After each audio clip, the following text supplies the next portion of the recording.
Question: if you were an NHL owner and your team was expected to be good, what would you do if your 30-year-old all-star winger put up a 0.5 points per game, was a -11, and was virtually unplayable in the closing moments of a tight game?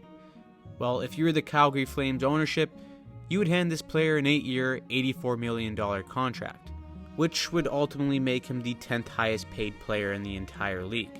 That player is Jonathan Huberdeau. To be fair, no one expected this to happen with Huberdeau. He set the single-season league point record for left-wingers in Florida, and then came to Calgary and had registered the all-time drop-off in production in league history. He, along with a variety of other reasons, are why the Calgary Flames are completely broken right now. And although it's easy to blame one guy, this is a mess that is a lot bigger than it looks. The Calgary Flames are 2-7-1 to start the season, and with guys speaking out and top players failing to produce based on expectations, there is a lot of finger-pointing going on in Calgary. Most of the blame being pointed towards Jonathan Huberdeau. Now, I want to be clear. There's no one player who is solely responsible for the struggles of an entire team. But the problems with Huberdeau are quite connected to what is wrong with the Flames as a whole. Now, when you look at the whole Huberdeau situation, you'd think that he's straight out of Space Jam, where the Monstars just completely took all of his hockey skills and he was left just basically useless overnight. Some games, it really does look like that's the case. But the Huberdeau and Flames situation is a lot more complicated than it looks. Huberdeau still has an elite skill set, and he can very well be a top playmaker in the league once again, but Calgary needs to change their philosophy, and Huberdeau needs to tweak parts of his game. What made Huberdeau one of the most coveted wingers in the league before he came to Calgary was his ability to crush teams off the rush with his playmaking. The guy was a wizard. He had tremendous vision, but also, Florida played a much more rush-friendly game than the current generation of the Calgary Flames. In Florida, defenders frequently jumped up in the rush to give them a numbers advantage, while also providing Huberdeau an extra layer of help to create a play. Sometimes they wouldn't even need to touch the puck, but the fact that they jumped up in the play to present themselves as an option meant that there's space open for Huberdeau to properly cook. In Calgary, the defenders aren't following suit, and the lack of options leave Huberdeau in a tough spot off the rush. This is how Huberdeau got paid for his work in Florida. He was incredibly good at pacing the play and using speed changes and east-west movement to find the late man joining the play.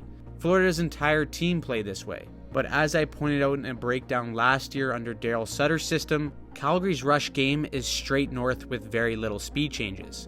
I thought this would change with Ryan Huska coming in as the new head coach, and there's still time for it to change, but up until now, it's pretty much been similar to when Daryl Sutter was at the helm.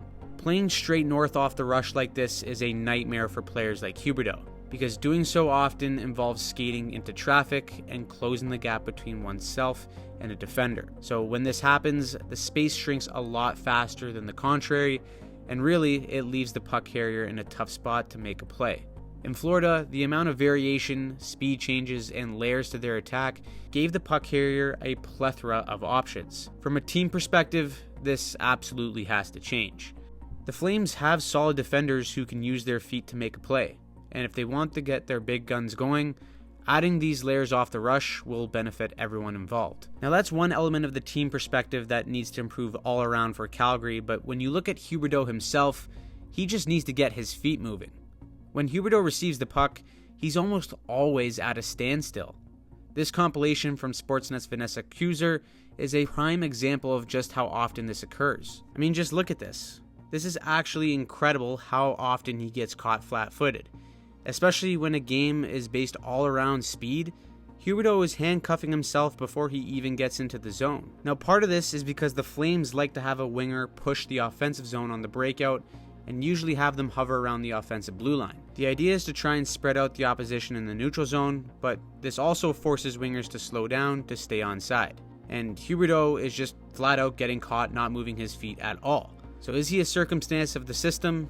Yes, a little bit, but also this is really what an unconfident player looks like. Huberdeau is playing reactive instead of proactive, and that's evident by him not moving his feet or really just overthinking the game as a whole. Now, when you get into the offensive zone, Huberdeau's possession and puck protection numbers have dropped significantly, And that's because the Flames aren't doing a great job of helping each other out on possessions. Calgary's players are far too spread out, and the lack of movement makes it way too predictable for opposing teams to defend. It's usually why the Calgary Flames outshoot all their opponents, yet they can't seem to win any games, which was pretty much the case last year for this Calgary team. Now again, in Florida, they valued movement in the offensive zone, and that helped Huberdeau and other players create more chances in the O-zone. Now if you put this all together, the result is a frustrating team to watch. As far as off the ice goes, leadership seems to be in question, with Zadorov coming out and saying that guys are just playing as individuals and then also apologizing to the fans for their effort. There's frustration mounting in that locker room. In a Canadian market, the pressure on Huberdeau and others is only getting worse and worse. Huberdeau's confidence is already at an all-time low. And when your $10 million forward isn't on the ice in the final minute when you need a goal, there's definitely trouble in paradise. As of right now, the Calgary Flames are broken.